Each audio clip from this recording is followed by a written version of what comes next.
I said, it is very heavy raining. So maybe we'll try to go slowly until the rain stops. Okay. Okay. You keep on just reminding me if there is lagging or no clarity. Then we will try to reconnect. So thermal shock resistance is another property, and then wear resistance, and then chemical stability, which means it should not react with the workpiece material.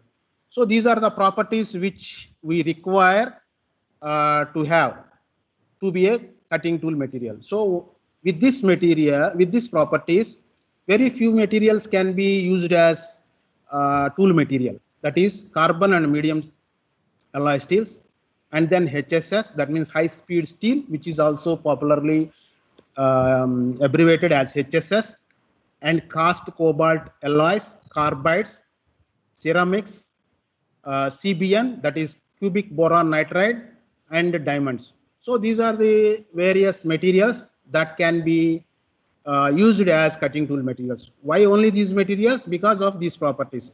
And at the same time, there is no perfect material which will have all these properties.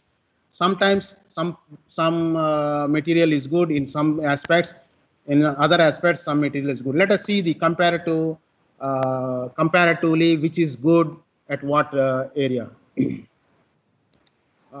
Say for example, the hardness of the various cutting tool materials as a function of temperature. If you see this graph, if I plot hardness in the y-axis and then temperature on the x-axis, so you can see here carbide tools.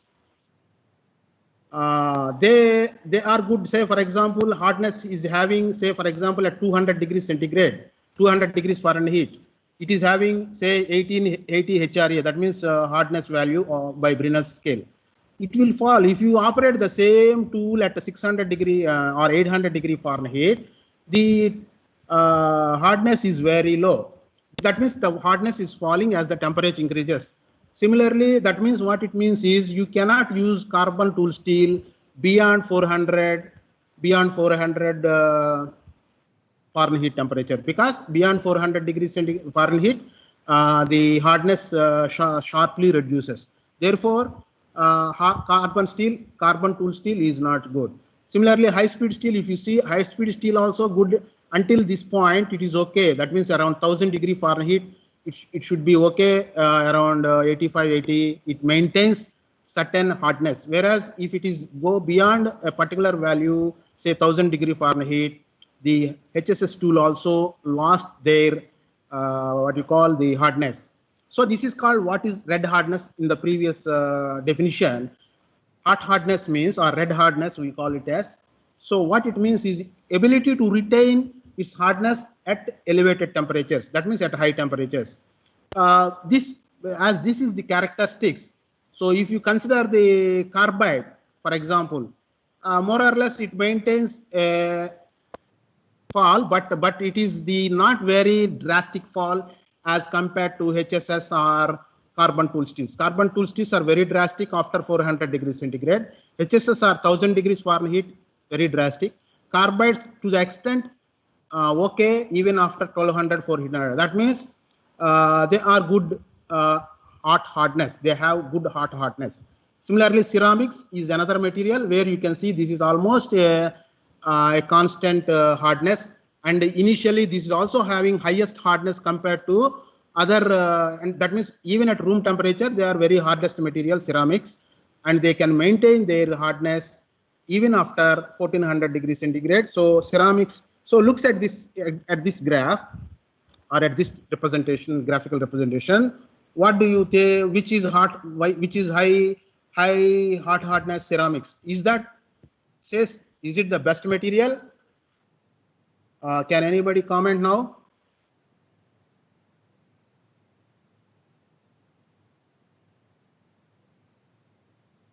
Anybody, any comments?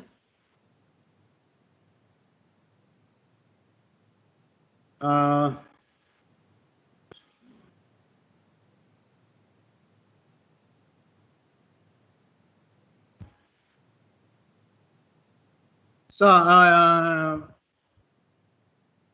Diamond, yeah, is best material. Diamond, Mr. Yeah, Miss Natasha, yes, diamond may be best material, but it is not always best. I will compare that one also. So if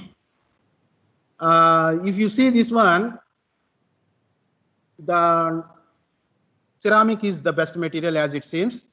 Suppose, of course, I have not mentioned the ceramics here, so, but maybe in the next slide, say she might be looking at the next slide here, diamond.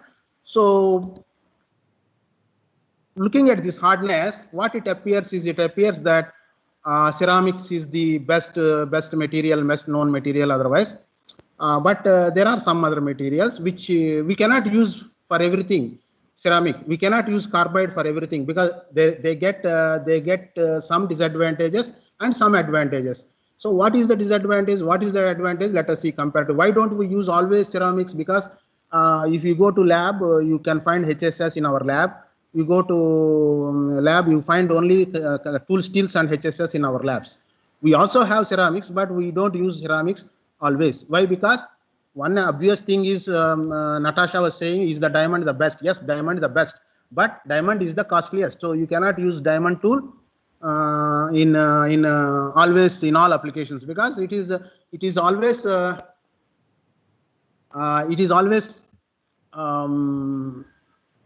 you see cost or economics is the one which plays the vital role. So to select a proper cutting tool material, we need some balance. That means ceramic is the material as from this graph which maintains very high hardness at red hardness at very high temperatures. Carbides is also very good, but later I said you don't find carbide and ceramics on our lab for student purpose. Why? Because student purpose it is the cost effectiveness also, and then what disadvantage it has? It has certain disadvantages. Ceramics not only cost, diamond not only cost, they have certain disadvantages which are technical, not only cost. The technical advantage, let me show you. So the general operating characteristics of cutting tool materials is, for example, high speed steels HSS. Yes, they are high toughness, resistant to fracture, all this, but what is the limitation? Low hardness. That is what we have seen in this graph. So HSS, in spite of having this, what is toughness? Because if you look at our first slide, the cutting tool material should have red hardness, toughness, shock resistance, thermal resistance, and chemical stability. These are the 5 characteristics that we want, out of which HSS is not good at hardness. So that is the only disadvantage it has. But it is high toughness and resistance to fracture, wide range. So wherever you require a strong material, then we go for HSS because this is the general character. Similarly, carbides. Carbides has high hardness as we see in the previous thing. But we cannot use it for low speeds. Why? Because at low speeds, chips try to weld it onto the carbide. So if you operate the carbide tool at low speeds, so the chips are welded to the tool. So therefore, the tool geometry is lost. Similarly, coated carbides, if you see here, they improve wear resistance. Coated carbide steels, which we see what is coated in a while. Until then, just it is a material. So coated carbide improve wear resistance, but cannot be used similarly at low speeds. So carbides as a whole, what is the disadvantage? The disadvantage is you cannot adopt carbide tools at low speeds because the property of welding the chips onto the material. So ceramics is the next one. Ceramics has high hardness at elevated temperatures, which you have seen in the previous slide. But what is the disadvantage? Disadvantage is low strength, low thermomechanical fatigue strength. Means the ceramics are brittle, they tend to fail. That means they cannot take impact load or sudden load. Suppose your depth of cut is suddenly increased. Okay, that is having high hardness, but it will fail. You see, hardness and toughness are two different. Hardness is doesn't mean that it is having toughness. Toughness means ability to take the impact. Ability to take the impact. Impact means sudden load. Whereas hardness means you just the ability to resist the deformation. Deformation means elongation or destruction. So those are the two different characteristics. So though it is having high hardness, because of its low strength, you cannot adapt ceramics for machining impact loads where we expect had sudden depth of cut, sudden change in the depth of cut. Those areas we cannot adapt ceramics. So similarly, CBN. CBN means cubic boron nitride. CBN is cubic boron nitride, which is also having high hardness, but the same disadvantage, low strength. So somebody was saying that diamond is the best. Diamond is the best because high hardness, but it is also same disadvantage, that is low strength as well as low chemical stability. Means it is easy to react with other carbon materials. So this is the disadvantage and advantage, limitations of each material. So based on the application, we try to select one of the things like HSS or carbide or ceramic or polycrystalline. So I think now it is clear why we unanimously don't go for a single tool. So any doubts so far? Because every time I miss, somebody is saying a request.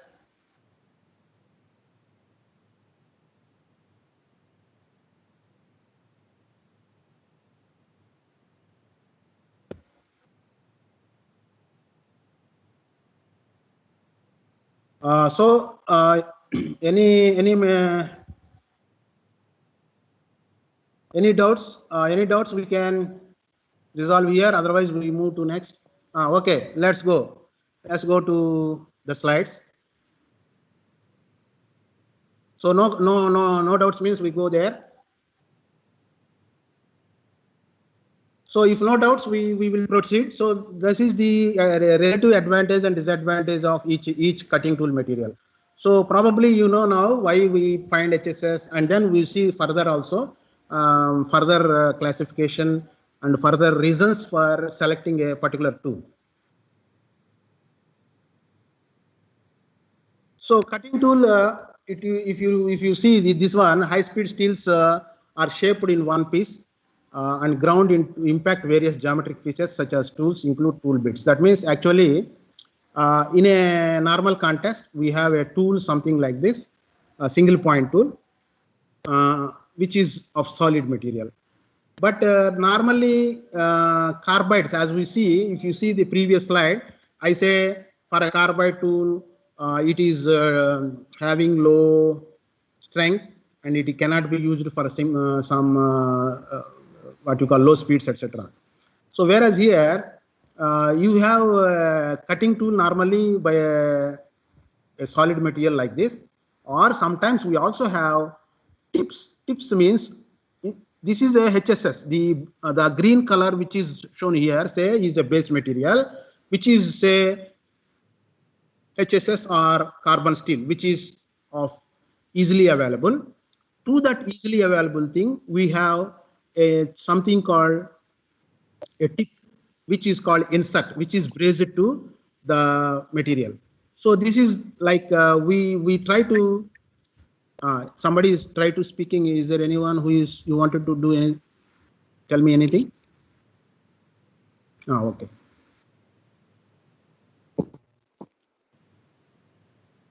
Because I am not opening chart, so if you want to speak, you can speak. Because I am not opening chart. If you, I am opening chart only occasionally. Okay.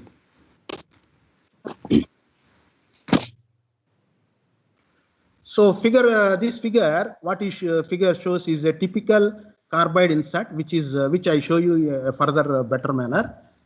So this is what something like you see in the market when you want to buy a blade. So they say platinum coated blade or platinum coated sharp edge. That means the whole material is not platinum. Only the sharp edge which is participating in cutting is coated with platinum. Or similarly, the same this concept is something like this. So here you have the whole body made up of carbon steel, and you have a insert which is made up of the carbide. So that is what the insert says.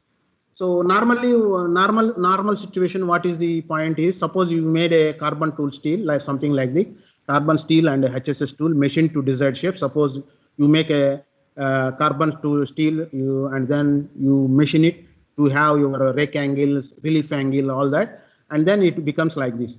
So in this case, what is happening is, if you use that tool will wear out after few minutes. Say you say 5 minutes, 20 minutes, half an hour. So the tool will wear. Then what to do? You need to change the tool, or at least you go for tool room to resharpen it.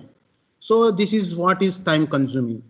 So normally in the olden days, what we do is, or normally when it is not a very high speed machining or high speed production floor. Normally, the normal procedure is to have a cutting tool like this, which is made up of carbon teals or HSS tool, and then you try to machine it.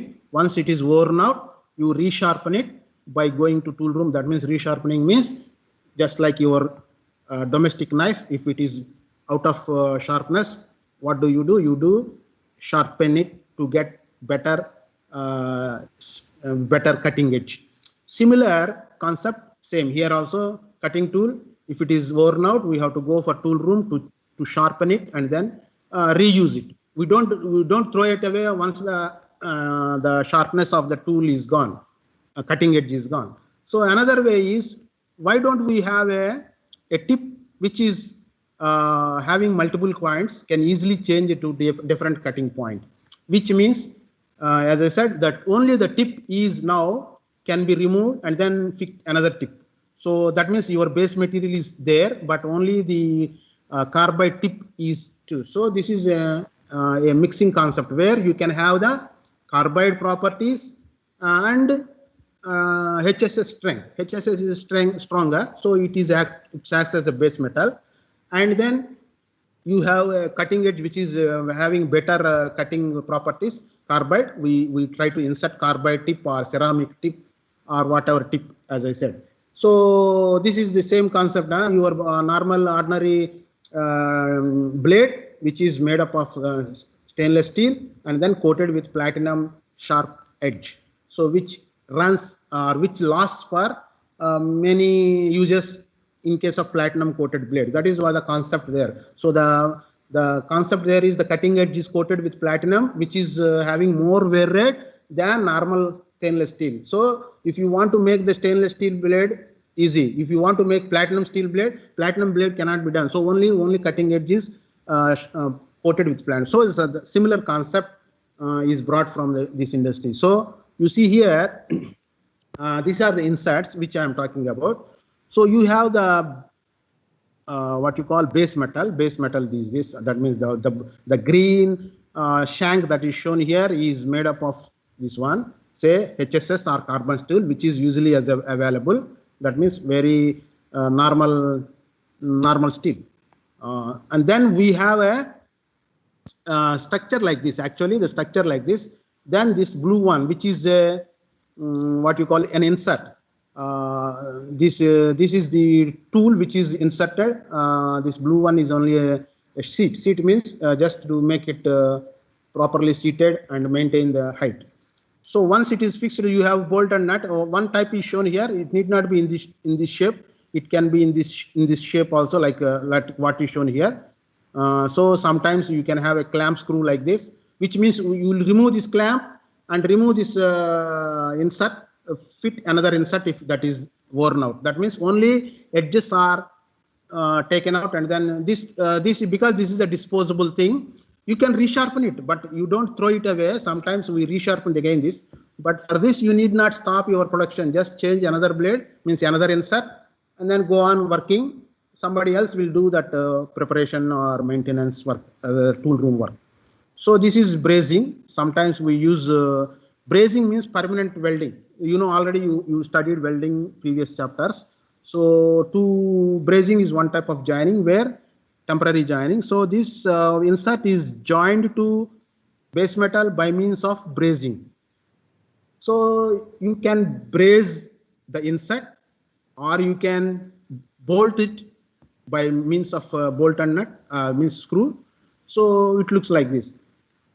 So this is the another way of achieving or mixing the properties of ceramic, good ceramic as well as carbide with the HSS. So HS is stronger, and that is we take care here. So there are inserts can be, as we see in the previous thing. I only show a rectangle and sorry, a square and a triangle. So a square insert, a triangle insert. You can have very different inserts like different shapes, because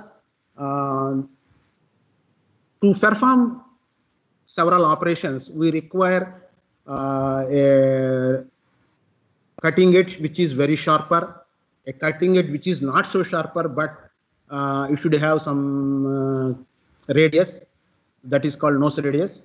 So we will see those application operations in the upcoming lathe operations. Before that, just for the timing, let me introduce you. We need different tools for different operations. Means the cutting edge need not always be straight. Sometimes it requires to be in a different shape. Let us see what are those shapes. So the insert shapes can be a rhombus-like thing, that means 100-degree angle here, or a 90-degree angle, that is square, which is shown previously. Another 80 degrees rhombus-like thing, or a equilateral triangle, or a rhombus again, or some very sharp. Say this is also not a rhombus. This is some polygon. So this is a type of so. What is your operation? It depends upon some operations we require this kind of a tool. Of course, we don't never require this. This is not a tool because there is no cutting edge. There is no sharp edge. So here, but the thing is why what is the compared here is increasing strength. That means if you have very sharp edge, its strength is less. If you have a moderate sharpness, then you can have the strength moderate. So if you have very high strength, if you want, you should make 90 degrees, something like 90 degrees or 100 degrees. So normally we go for 90. That means if your application is not so this one, we go for square. If it is for a sharpness, we go for a triangle. So this the insert shape is also has some meaning and some application. The one which is shown here also different shapes. I will show you the some video to explain more about those steels. So what is that we do is here the figure shows the edge preparation inserts to improve the edge strength.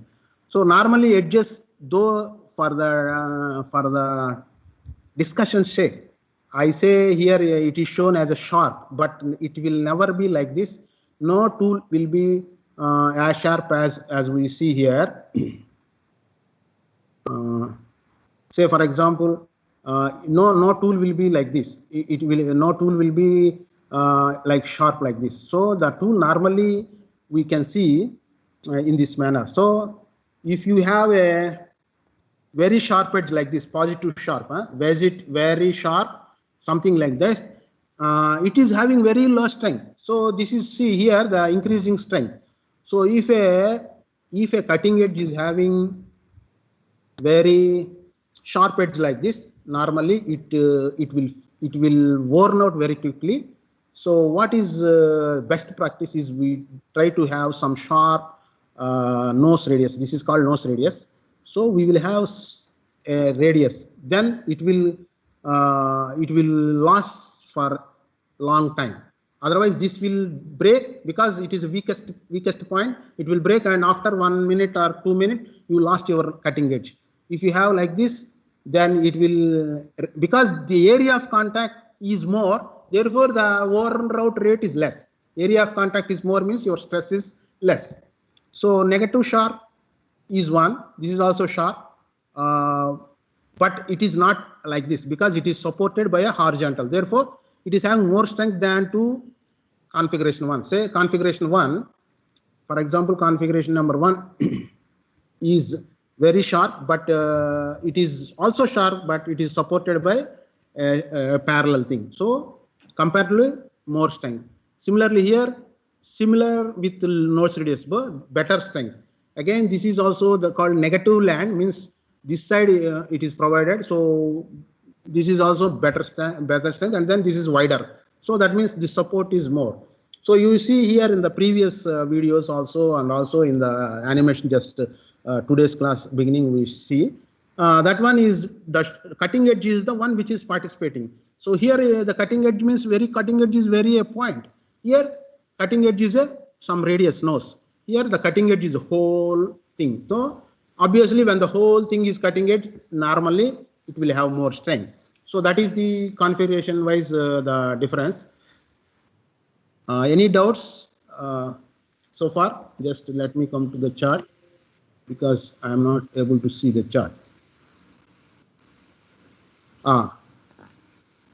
So somebody was asking, stress is not pressure. Yeah, stress is force by area.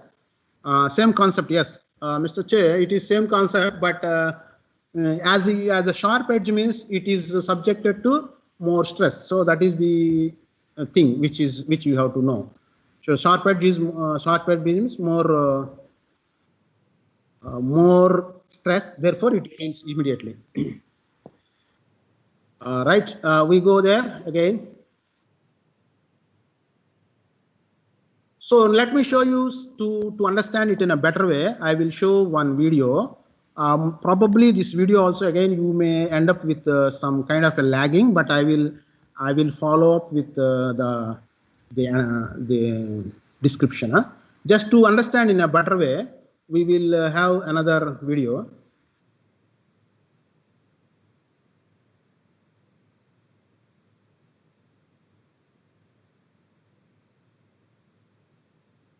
Are you? I think you are not able to listen the audio of the video.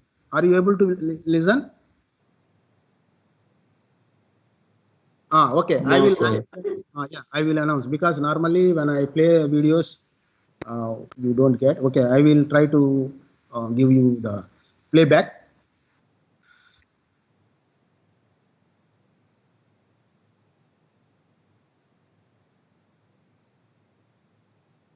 So here, the three types of tools that are shown here. This one is the first one is high-speed steel cutting tools. This one is high-speed steel, which is single point, whereas this one is carbide, which is what you call, which is brazed. Brazed means permanently joined to this one, that by brazing. Whereas here, this is a again a insert, carbide insert, which can be removed from the bolt and nut. So these they are screws, so you can remove it. So that is how it looks.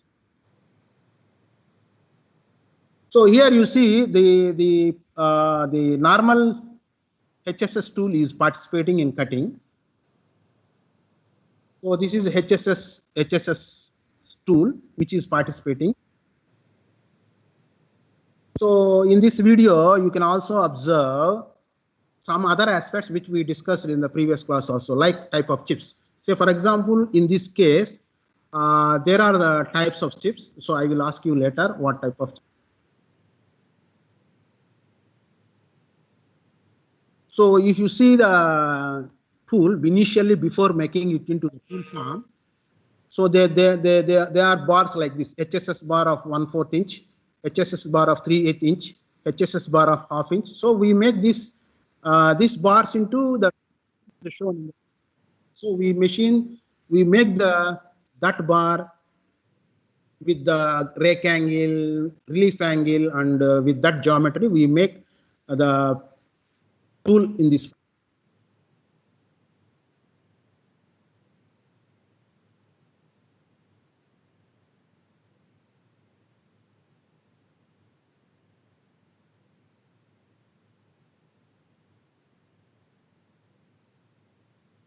So this one is a carbide tip, whereas in the previous case, the HSS.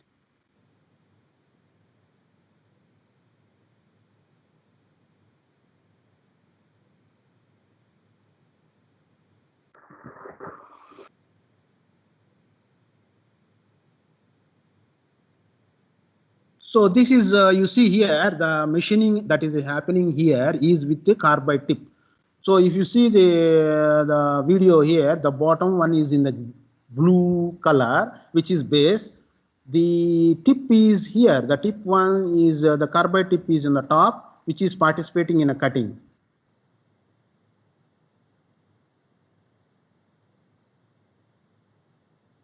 You see the carbide tip is able to cut at a harder speed.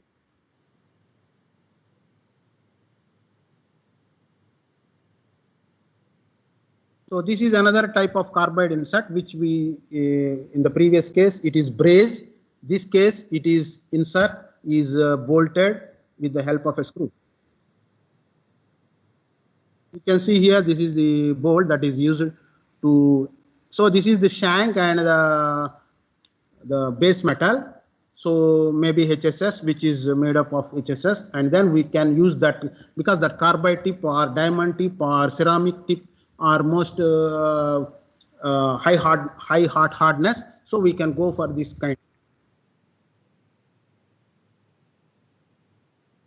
See here, if this head is blunt, so he is now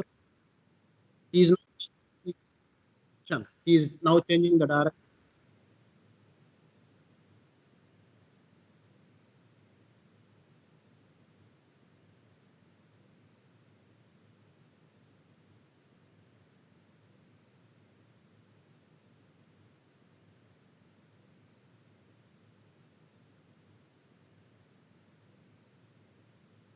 So here you see the different the tool angles, which we have seen in the previous figure in the diagram. So the cutting edge is in the rectangular or rhombus shape, and the cutting edge is having different angle here. The cutting edge here is a very sharp edge, whereas here it is a one edge with some length. It is very sharp here. So each tool has certain application. Not that this tool is alone is useless. This tool is only good. This tool is because whether you go for this tool, the triangular shape, or you go for a very sharp, or you can see there is a left and right. This is called left hand tool. This is right hand tool. Something like our cutting from left to right or right to left in the lathe machine. So based on what is the direction of your cut, you can choose this or this. So similarly, whether you are doing what type of operation, based on that also we have to choose the type. The type of operations we will come after this this topic. So then you can understand in a better way.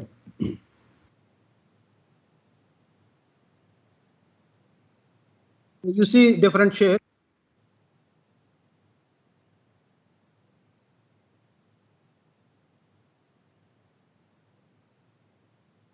So here you see chips are very lengthy. There are different, in the previous class, we identified some types of chips, what you call continuous chips, discontinuous chips. So you observe what type of chips now are coming out.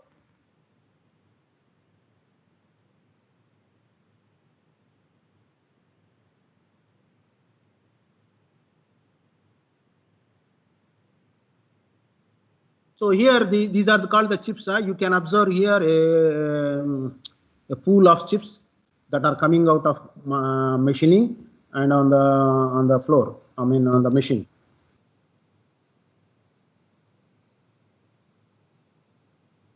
So here this is another operation. You can see this operation is called facing. So there we have to use that V type tool. Chip is very lengthy and continuous chip. It is going one actually called a very highly ductile material.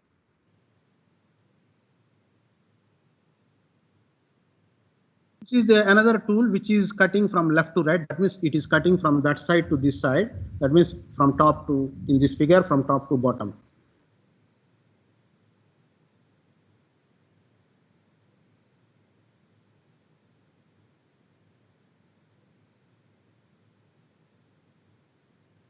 This is another tool which you wanted to say, for example, you wanted to make the groove like this.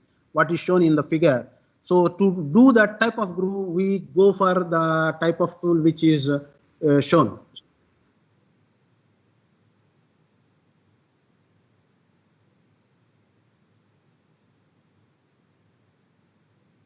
This one also you see very continuous chip. It's a ribbon-like thing. The best example of continuous.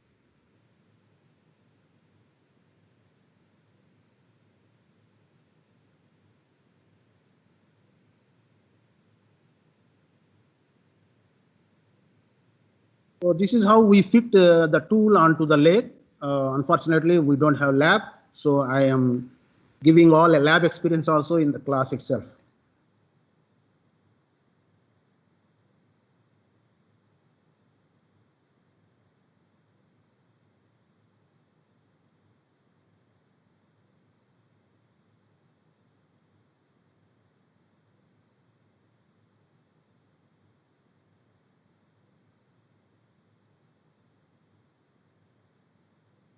So the one which is showing now here is they are not the tools. Actually, they are called packing material to make the tool height adjustment to match with the work.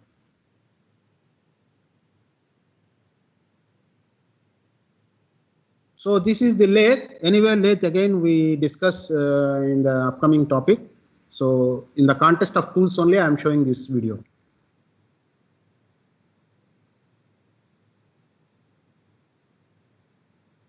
So that's the thing. So if you have any doubts here, we will take doubts here, and then if not, we continue. Any doubts?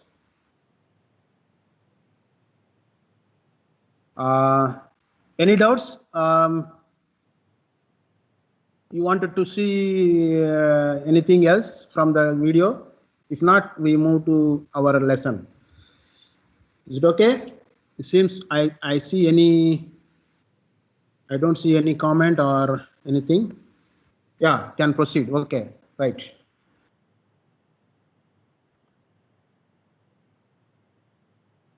So we, as we see in the previous thing, so different tips. All these nomenclatures are required. Suppose in the case of grooving, you require one type. In the case of facing, you require another type. So all these nomenclatures we try to use, and we have applications to use. So another thing is coated tools. Coated tools means what? Why we wanted to coat? This is what I mentioned in the previous example also. So like platinum coated blades. So what is that? So the advantage, first let us see advantage, then we will see lower friction, higher adhesion, high resistance to wear and crack, acting as a diffusion barrier, higher hardness and impact resistance. So with this advantages in mind, we try to coat the tools. HSS tool coated with titanium nitrate, titanium carbide. So these are the coatings which are high hardness. So the coatings are titanium nitrate, titanium carbide, ceramics, multi-phase coating, diamond coating, and etc. So these are the things which we try to coat to high resistance to wear. For the achievement of high resistance to wear, we try to coat this. This is what actually in your in the example which I quoted, the daily use blade. They coat with titanium, tungsten coating, tungsten carbide, titanium carbide, and so on. So they are basically the base material is HSS or stainless steel, then coated with that. So what is the advantage with the coating? Not only you can see, you will wonder if you see the advantage of coating. If you see here, the coated tools can have 10 times longer than uncoated tools. So that means their life is 10 times more than normal directly if you use the cutting tool. So how can we achieve that? So if you see here, this is also a graph which shows carbon tool. If it is, suppose if it is taking 100 minutes, if you use HSS, you can finish the same operation in 26 minutes, approximately I am telling. If you use carbides, suppose cemented carbide 6 minutes. That means they can, how you can reduce 6 minutes? Means you operate at a very quicker speed. That means the machining can be done higher speeds. If you want to remove, say for example, 1 meter cube material with carbide tool steel, it takes say 100 minutes. It will take only 6 minutes with the cemented carbides. If you coat, first coated grades are double coated, something fine. If you coat different coatings, that is listed here, the machining time is miraculously reduced to say 1 minute, half minute. That means without coating, if you use cemented carbide, say 6 minutes. If you use the coated carbide, say with the titanium or etc., so you can machine at high speeds, so you can finish it in half minute. So whereas HSS, it takes 15 minutes. So that is the rate.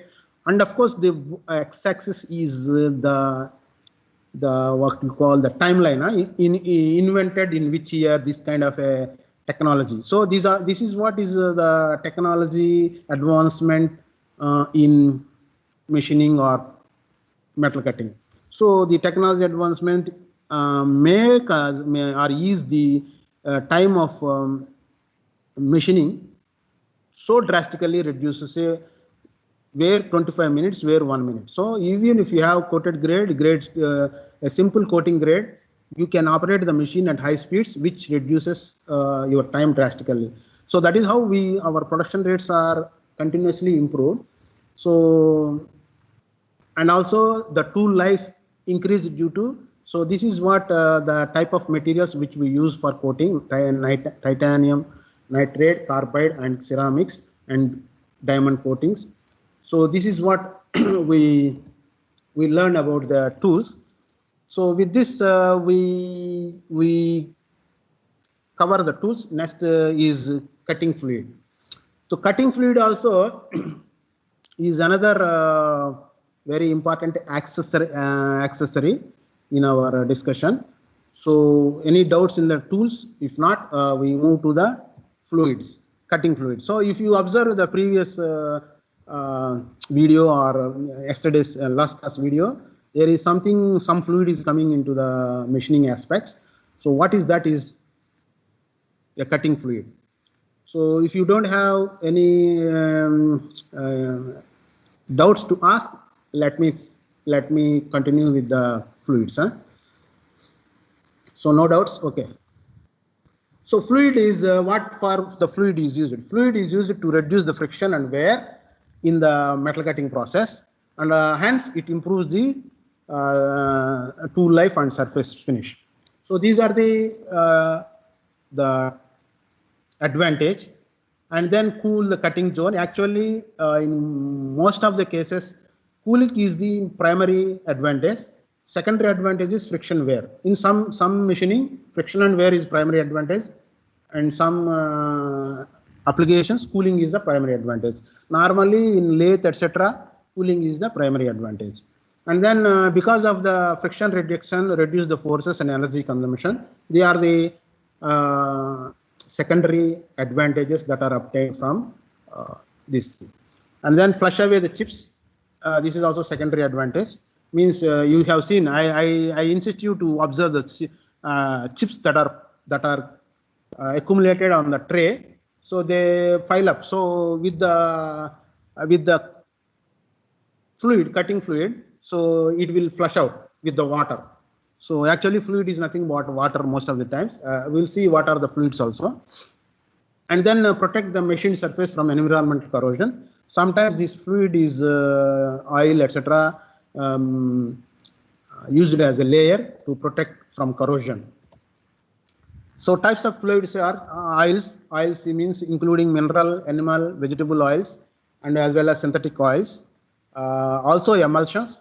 Emulsions also called as soluble oils. Actually, this is the most widely used one.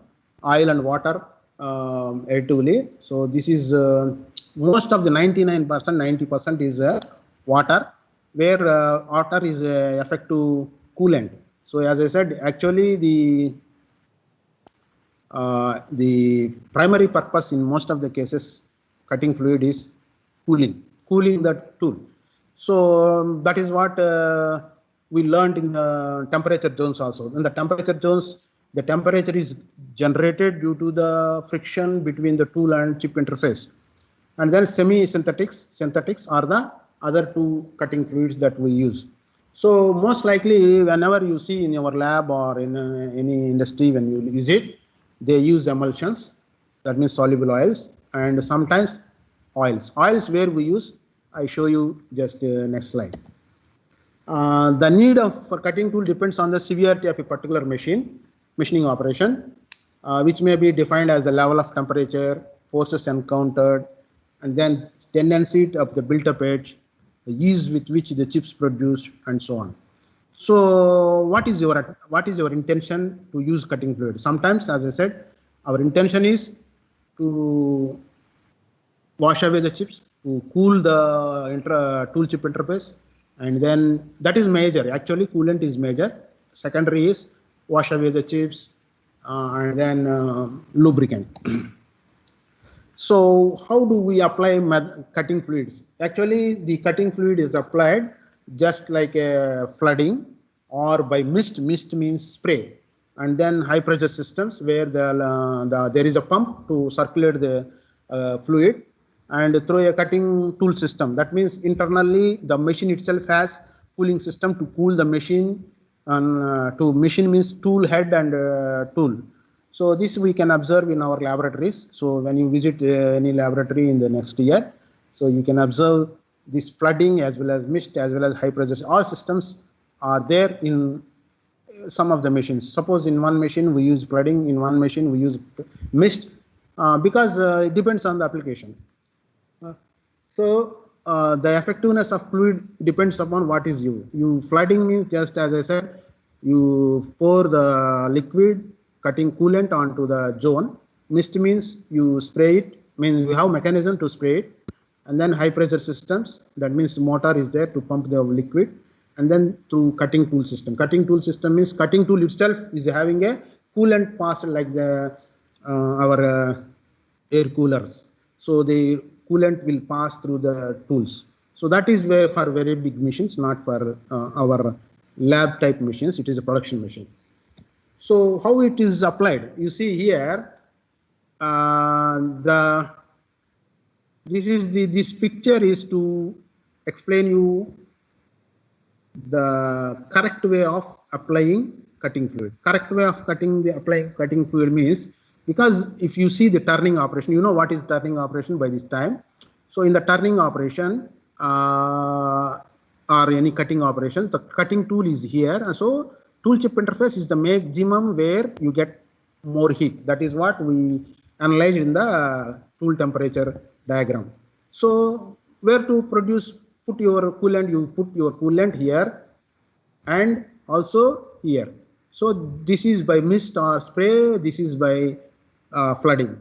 So both flooding and mist is used here, just that is good. Otherwise, you just pour it here, it is not a good practice. Because why it is not good practice? Because you are pouring material here, whereas the tool is, interchip is here, there is no coolant. Of course, it will fall, but it's not effective way. This is the effective way or correct way. Similarly, if it is a milling cutter, the cutting is taking place at this place. Therefore, you have to put the material or the coolant at this point. If you put it on the top, it will fall down, but it is not exactly, it is not an efficient way to steam. So this is the poor way of cooling the tool chip interface. Similarly, in the grinding, that means you are grinding the threads. So you have to apply the coolant at the appropriate place. If you apply the coolant here, it is a poor, because you are drilling a hole. So drilling means the material is removal is happening here. So therefore, you have to put the material or the liquid here. So this is where the practice of or the application of cutting fluid at an appropriate place. So I think we come to an end of this chapter. So if you have any doubts, you pose.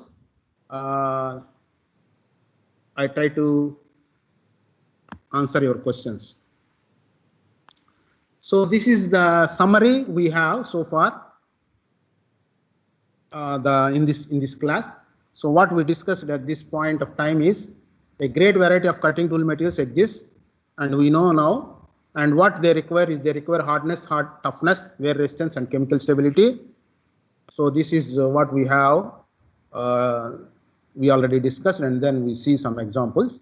And then insert allow us to change when worn out. Insert with larger include angle. So this one also you know now by this time you observe what is it. And then cutting fluids, they are primarily to reduce friction and also to cool the workpiece and as the tool. And then it must be applied correctly to achieve its advantages or to harness its advantages. So this is the summary of the lecture so far. So if you are having any doubts, you just ask me now. If you don't have any doubts, then I will tell you what to do.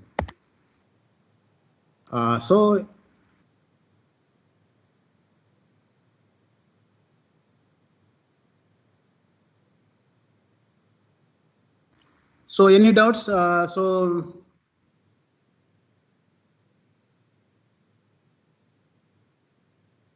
If no doubts,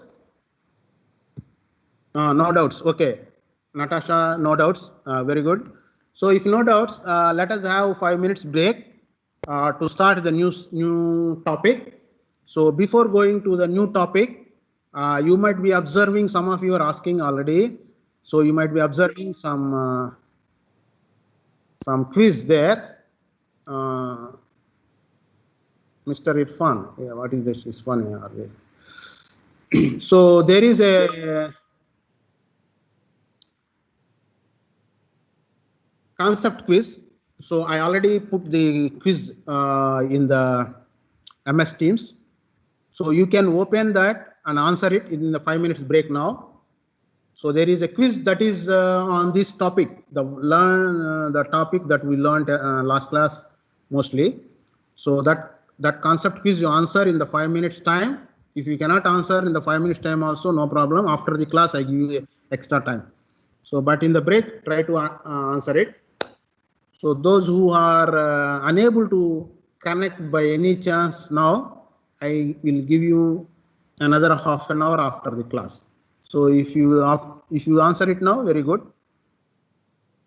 So those who cannot answer from the Microsoft Teams, you can scan this code and send it and answer it.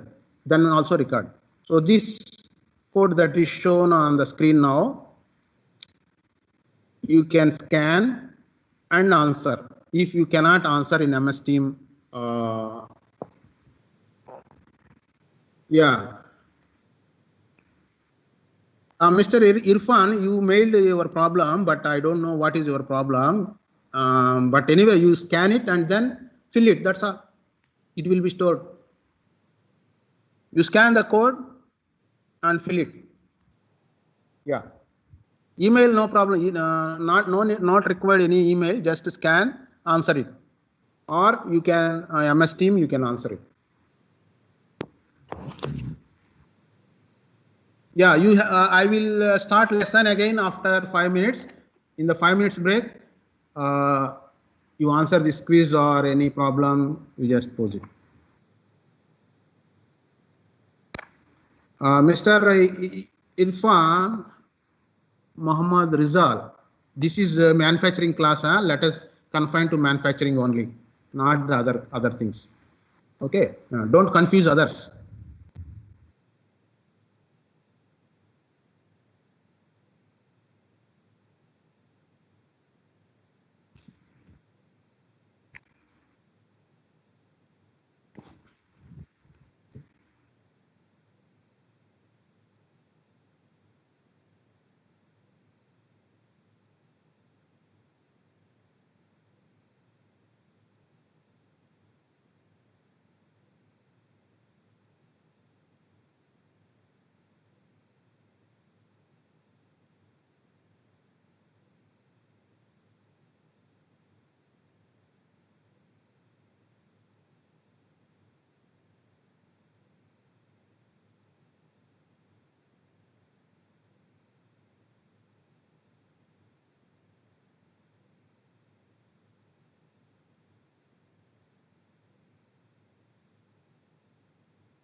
So welcome back.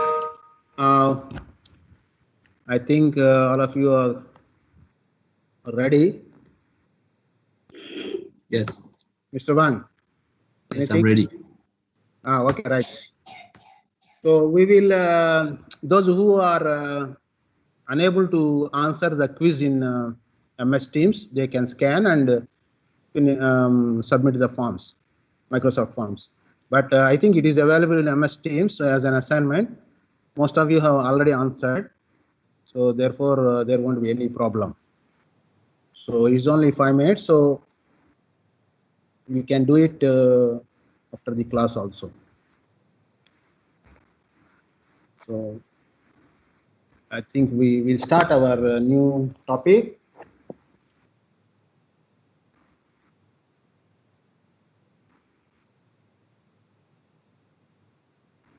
So welcome back.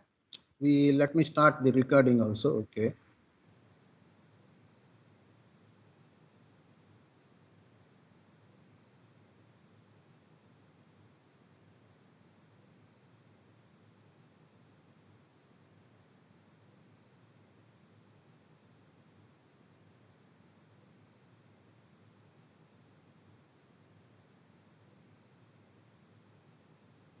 Okay. Are you able to see the monitor now?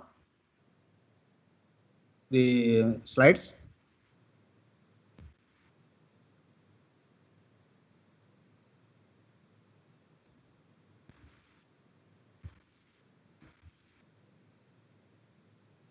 Yeah.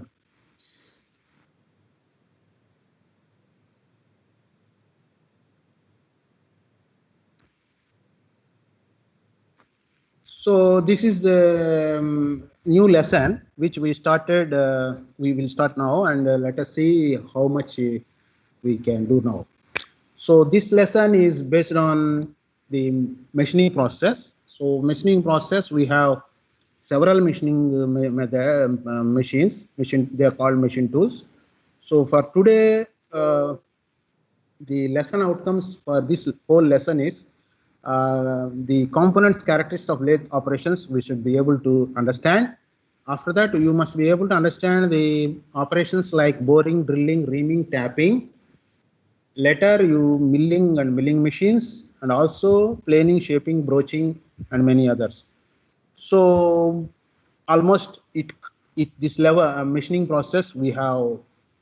I think we need to complete by week 12. So we are only week 9. So another 3 weeks we will complete all these outcomes. So for today's outcomes, we can say components and characteristics of lathe operations. We try to finish in this class. So we have another 40 minutes. I think hopefully we'll finish it. So what is a metal cutting? Metal cutting means that the process that involves removal of material from solid workpiece. So in the videos which we discussed previously and the last 2 weeks we were discussing machining only, but fundamentals are explained there. So now we come to from fundamental to the operational side. So the operational side we have metal cutting process called turning, shaping, broaching, sawing, drilling, milling, grinding. And turning means what you have seen, the material removal. Anyway, we will define what is turning, we will define what is shaping, everything as and when it comes. So for the time being, for today's class, we mostly concentrate on turning. So what is turning? Turning is the process to cut cylindrical stock into revolved shapes. So what is this character? This is a very high metal removal rate is possible in this. Very high metal. MRR stands for metal removal rate, high surface finish, and dimensional control. So the turning process is normally carried on a lathe machine. So what is a lathe machine? A lathe machine looks like this. So in this lathe machine, let me introduce, because we are not doing lab, so simultaneously I introduce the machines also, because you should know what is the parts. So the spindle is the one which is here. So which is in this figure, this is the spindle. So the color here is the spindle. Actually spindle means the shaft inside, the outside is called chuck. Okay. So this one is chuck, 3-jaw chuck. 3-jaw chuck means there are different chucks, 4-jaw chuck also like that. So this is a chuck. Chuck means which is a fixer to fix the work. And then tool post. Tool post is the where the tool is kept. So in the video, in the previous video, you observed that we put the tool here and then tighten the bolt. And then tailstock is to support the workpiece and also to perform some operations. So this part is called tailstock. This part is called spindle and chuck. Spindle is inside, chuck is outside one, and tool post. And this one is carriage wheel to move the lathe left. To move the tool left, right like that. And then carriage wheel, so cross slide. Cross slide is to move perpendicularly. That means away from the axis towards the axis. That means away from the workpiece and towards the workpiece. And then this is the lead screw. Lead screw is the one which is required to move the carriage in automatic mode or threading condition. So anyway, these are the main parts, because these parts I am introducing in two respects. One is to, when I speak something, you should know where I am referring to. And then other one is to understand the cutting process also. So turning is the cylindrical removal of cylindrical stock from the cylindrical object. That means this is the cylindrical object. Work is this one. So which is having a diameter of DO. That means outer diameter. DO stands for outer diameter. DF stands for final diameter. So DO to DF, we want to reduce a DO diameter of something to final diameter of something. So that is obtained by removal of material. So that is so in this connection. So this is the amount of diameter. That means D here is DO minus DF is the D that is shown there. So that is the removal. Turning is the process of removal of material from a cylindrical object, is called turning. So it looks like this, and then it is rotating at a speed of something, the chuck, and then feed rate is the one which is movement of the tool towards the, when parallel to the axis of the work and towards the chuck, is called the feed. Feed can be this direction also if you want to cut from left to right, but normally we cut from right to left. That is general practice. You can do otherwise also. So in the turning operations, different turning operations are there, like not only reducing only diameter, just as I shown in the previous diagram, T diameter or outer diameter to final diameter, and the material is removed in the form of chips. All that you can easily understood because of the previous videos. So actual turning is this one. This is the turning with some diameter and reduce it to some diameter, and the reduced diameter is called depth of cut, whatever you wanted to reduce. Sometimes in the operation we require this type of turning also. That means called taper turning. Means always cylindrical, not only cylindrical, we sometimes require to cut the material in the tapered fashion. That means in this fashion. So this is the taper. That means the diameter here is more, the diameter here is less. So that is taper turning. That taper turning is also possible on lathe with the rotation of the tool as well as tailstock adjustment. So taper is another one operation. This is called taper turning. This is called plain turning or direct turning. Okay, plain turning, taper turning, profile cut. Profile cut means, suppose if this, in this case, we can also use the lathe to cut this kind of a knob like thing, say your door knob or some head. So this is called profile. This profile is, say, this profile may be elliptical, this profile may be spherical. In this case, the diagram shows a spherical knob, spherical shape. So that is possible. That is called profile cutting or profile turning. Groove cut. So which is you observed in the previous videos, you can have groove cut on the material, something like a groove. Purposefully we want some design or uh, some groove that is required purposefully, not only turning, that means step turning. Actually, only if you have the dimension reduced like this, that is called step turning. Only diameter is reduced to some D2, D2, D3 like that, then this is called step turning. This, but it's not step turning, this is called groove cut. You are cutting a groove. And cut off means to separate the two materials. I mean, if you wanted to cut a shaft into two pieces, then you use cut off tool. The tool you see, observe here, the tool shapes are different. Not all the tools are the same. So that is what introduced in that tool materials. So in the tool materials, you observe in the previous lesson, we observe some tools with different configurations, and I show you some pictures also. So those pictures are here. Now the cutting off tool is in this fashion, whereas the thread cut, just V shape. You observe some shape only 35 degrees here. So 35 degrees means no strength, but that is required to make threads here. You know thread, what is thread? If you see bolt, there are threads. Then facing means you wanted to smoothen this surface. This is called facing. So normally when you cut a rod from a machine, this surface will be normally not smooth enough and also not parallel. So to make smooth and parallel, we use the operation called facing. And then face groove. On the face, if you want some grooves, then you can produce. And then boring means making a hole, enlargement of a hole. Actually, boring and drilling are different. Drilling means making a hole. Boring means enlarging a existing hole. So drilling, drill tool is used. Boring, bore tool is used. Bore tool is a single point tool. So knurling is the one which is to like designs on the surface or grooves on the surface, which you can find on the what you call anywhere if you want to try to do some design on the so knurling.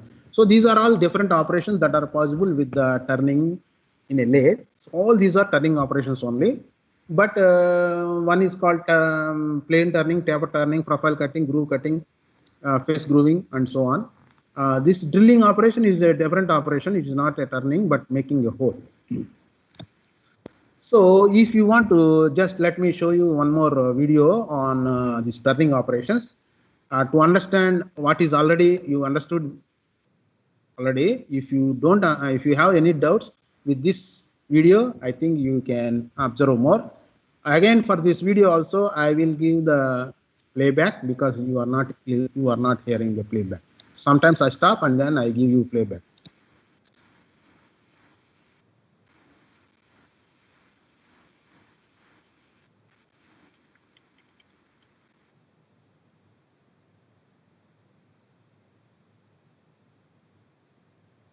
So here you see this is a straight turning. This is the tool that is there. You see this gold color thing is a tool which we already mentioned. What is that? That is the tip, carbide tip, straight turning. So the example is now showing is straight turning. Straight turning means this is the rod which is reduced to some dimension. So here, sir, the type of you can observe, they are in a discontinuous shift. They are,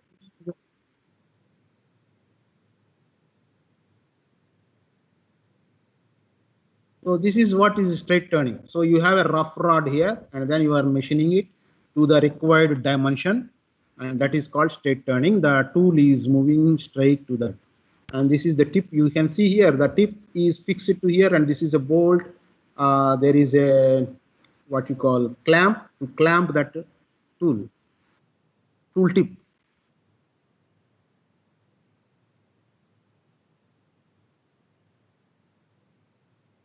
Maybe this view is very good for you to see uh, the carbide tip, as well as it is a finishing operation. That means it's also table turning with a little cut. Because little cut, why? Because is what is called finishing operation, where the depth of cut is only few microns, just to give a very smooth. If you see the machining, it will be very, very smooth and shiny. So this is turning. Taper turning means, as I said, the diameter here is less, the diameter here is more. So this is how it is turning. To do that, we have to turn this tool to the required angle. Suppose your required taper is 5 degree, you need to move it to 5 degree and keep that adjustment. So there is some calculation and all. So that part we are not dealing now. So, but whatever angle you want, you have to turn this.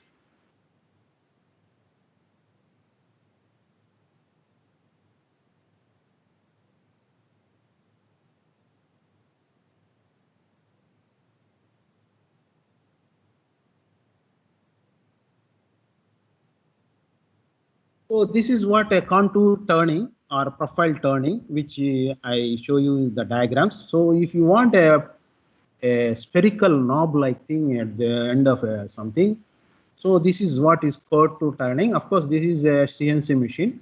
Contour turning on a normal lathe also possible, but we require very high skill to do that. This is a CNC machine.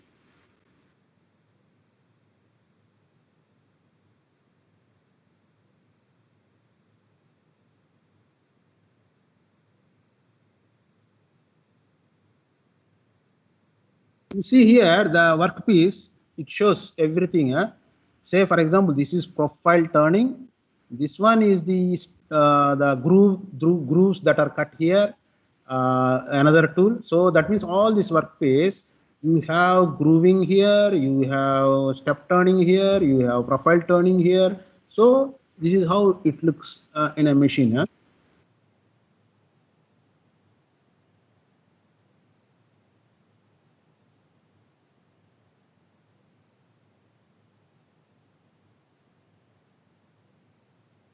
This forming means actually a type of tool where the knurling type.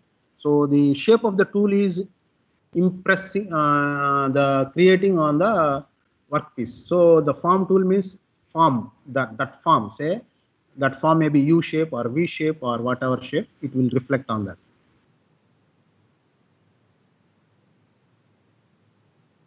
Now you observe here that is what I am saying. In the fluid, you can see the fluid is pumped. Just now, a few minutes back, we discussed the fluids, cutting fluids. You can observe the cutting fluids section here, how the fluid is pumped onto the machining area. So this is the blue pipe which is carrying the cutting fluid. You see here the fluid is pumped onto the.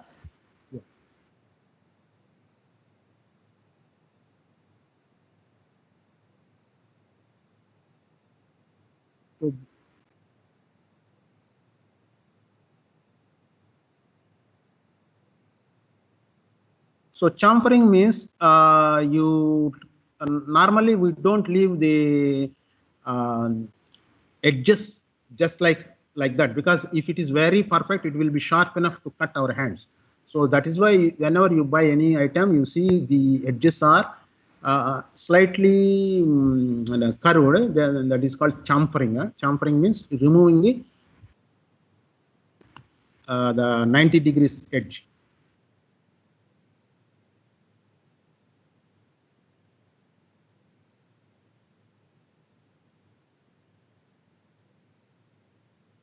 So that is what the groove. Earlier, this picture already I have just highlighted to you. So it is making a groove.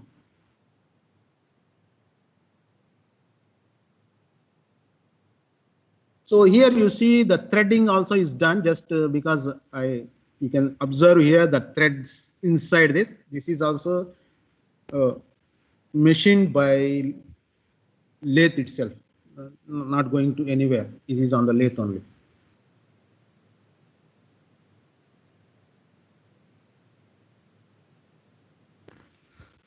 So that's all regarding. If you want, we can. If you have any doubts, we can play once again. If you don't have, we just carry with our lesson. So any doubts? Let me check in the chat. Any doubts are there? Yes, this is how the doorknob is formed. Yes, yes, Mr. Che. So this is how we normally machine, and I think it is very clear how the cutting fluid used, how the turning, how the grooving, how the chips. So all that we learned so far in this metal cutting, all the examples are, you can see they very clearly what is actually continuous chip, what is actually discontinuous chip, what is how the cutting fluid is pumped onto the machining area, and the different tools and the different aspects of the tools like grooving, profile cutting, everything. So hopefully, I think it's very it should be clear. If you don't, if you have anything, you just mention here. We will try to answer it. So let us continue. If you don't have anything.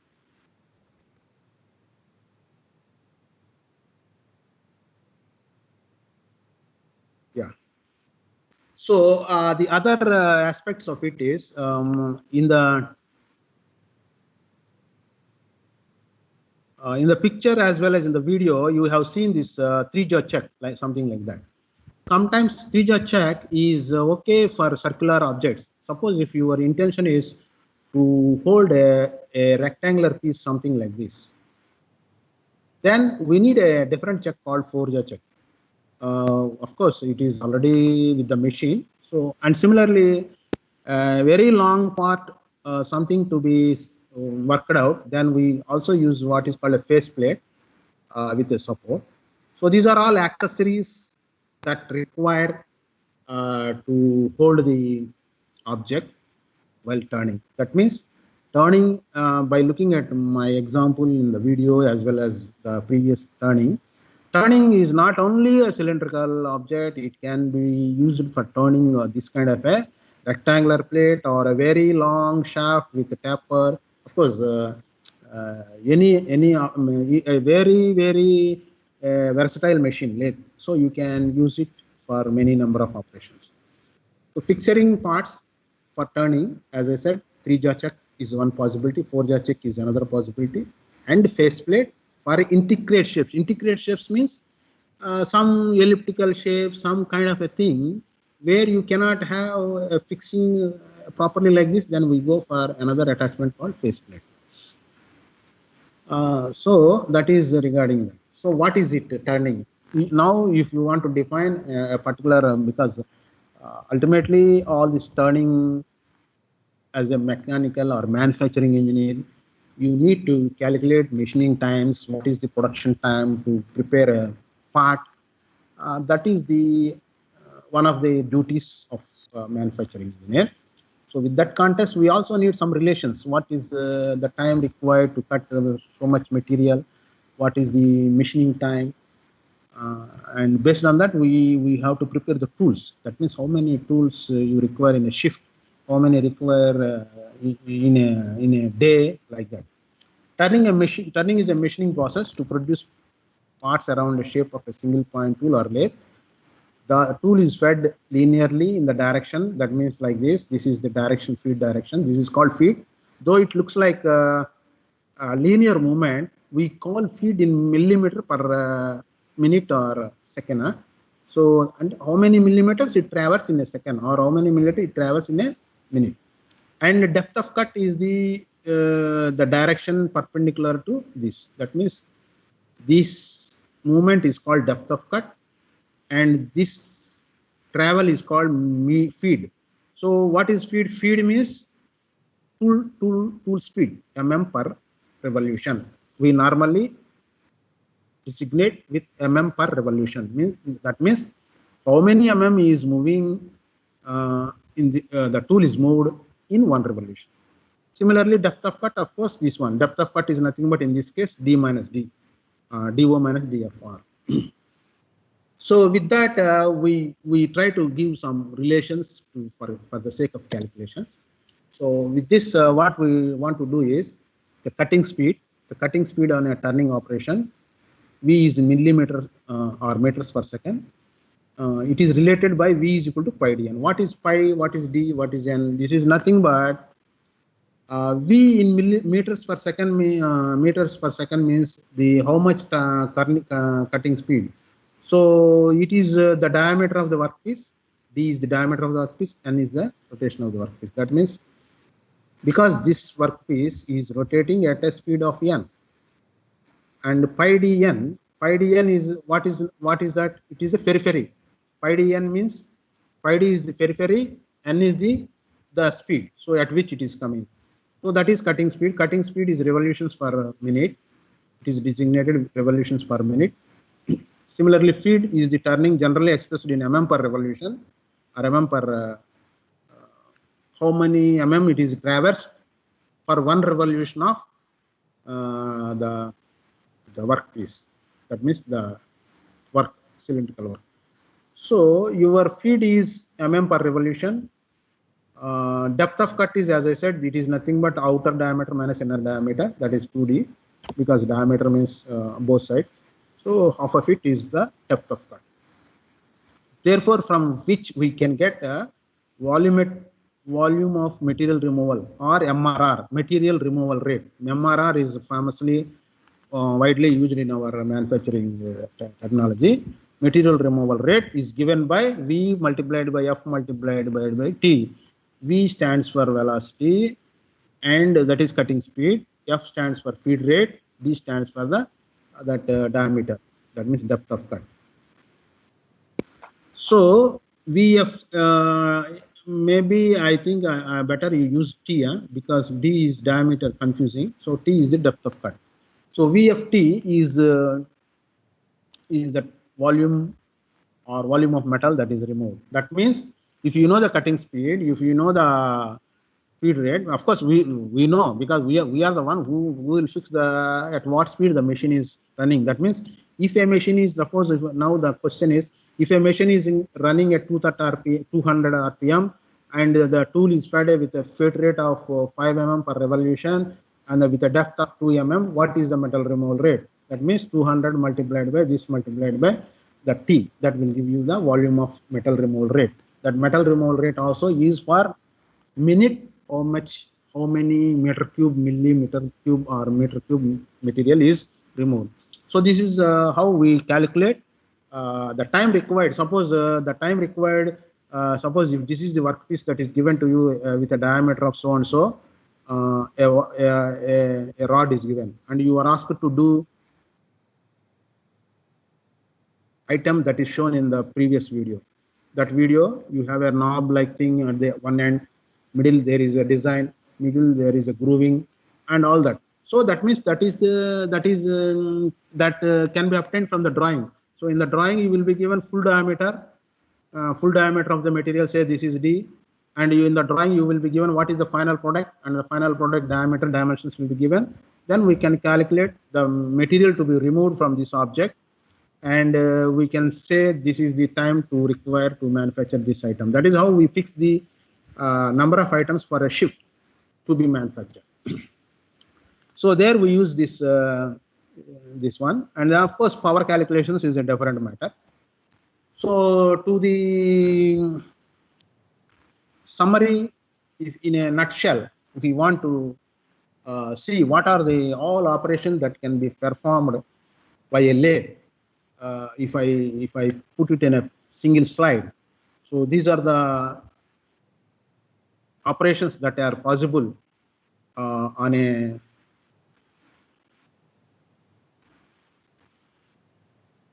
lathe. So if you see here, this is a straight turning, which you know what is a straight turning. Straight turning, you know, this is the depth of cut.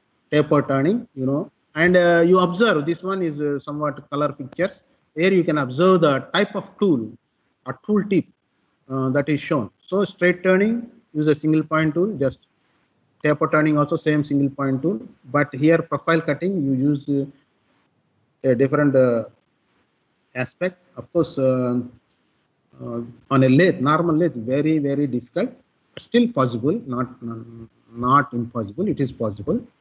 On a CNC machine is easy because the depth, the travel is programmed, because this is to follow a profile. Suppose a spherical means it follows some equation. According to that, you have to give the feed and depth of cuts, and then turning, external grooving, and then facing. Facing means just on the perpendicular surface of facing. You can define in this way: the machining perpendicular to the axis of the shaft. So that is called facing. So machining or removal of material perpendicular to the axis of the shaft is called the facing. Similarly, face grooving, cutting with form tool. Form tool is this one. Yeah. Actually, earlier we don't have. I have not shown you the form tool. This is one form. Suppose your forming is this kind of a segregation. It is not thread actually. Don't confuse threading. Don't confuse with this with this. This is not threading. This is just a shape. A shape with ups and downs. So it is not threading. Threading is a different. Threading is a helix. Forming is not a helix. This is not helix. If you don't, we cannot. Threading means, helix means if you start here, if you go along that, it go perimeter and then it moves like that. So threading is a helical formation. Forming is not helical formation. Forming is just a shape, something like this is a shape. This is also a shape. That's all. And boring means, as I already said, it is increasing the existing hole. Boring is means enlargement of increasing hole. So there is a hole, and that is you wanted to enlarge. Suppose this is the initially the hole is like this, so you want to enlarge in this fashion to accommodate bolt nut or any head. So that is called boring. That is the operation can be performed with the lathe. That is called boring. And then drilling, I mean, if you see some normal daily life also, you normally use some drill to make holes in your walls or doors, etc. So that is possible in the lathe also, because the lathe we use the tailstock to perform this operation. I think in the video this one is also shown, whether you observed it or not. And then cutting off is to cut off the say your workpiece is very long, and then you wanted to cut into two pieces here, so you can use this cutting off tool. And then threading is, as I said, is a helical form which is used. So the tool is in this form, very narrow, and then only single point is acting, because that should maintain, the threading should maintain the pitch, and that pitch and the groove, a relation is there. The threading means there is a relation between that grooving and the pitch. So that should be maintained. So therefore, that there's a table. And then workpiece with knurling. This is called knurling. I think you are not able to see the title. That is called knurling. So this is knurling. Knurling means something design, like you can see on the handles, on the wherever you want to grip some grip. So we can see some kind of a design on the surface, like same case, handles or some screw heads. All those are made of some kind of a design that is called knurling. Again, knurling is also performed by a tool called special tool knurling. So these are the whole some operations that are possible. Of course, some more operations are also possible, but these are the main operations that are possible with the lathe. So having said this, now I think we come to end of today's class, because we are reaching 6. So if you have any doubts, you ask now and try to clarify it. Let us see. Any doubts are posed at the screen. Let me go there.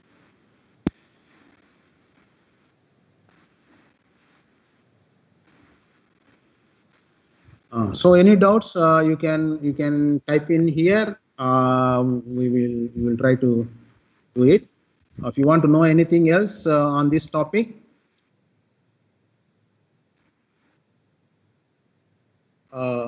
please pose your questions if you have any. I'm waiting if anybody is asking any question. Everything is clear or what? No questions means. At least you must say clear, huh? Otherwise, I thought you are not there. Yeah, okay. Yes. So, Natasha, okay, very good. If you don't have any questions, maybe this is time for me to pose questions. Yeah. With this, if you don't have questions, let me see what I can say the teaser for next class. Huh?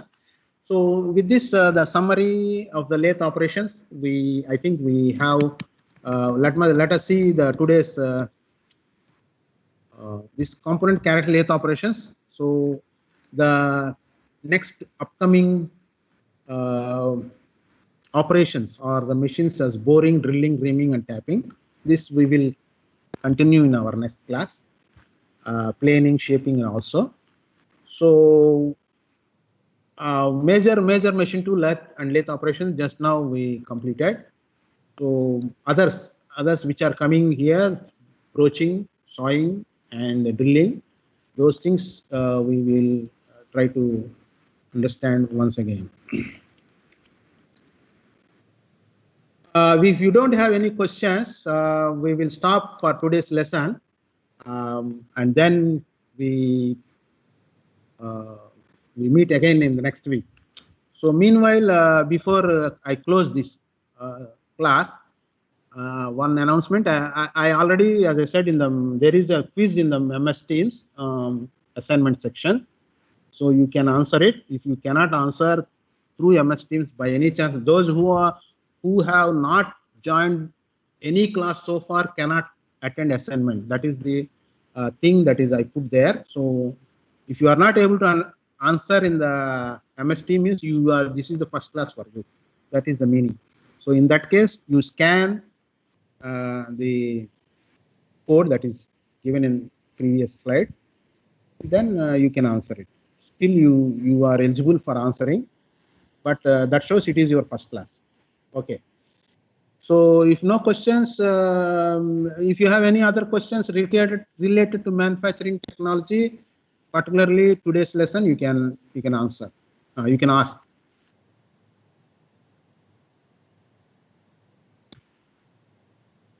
Okay. If you don't have any questions, thank you all. So we'll meet in the next week.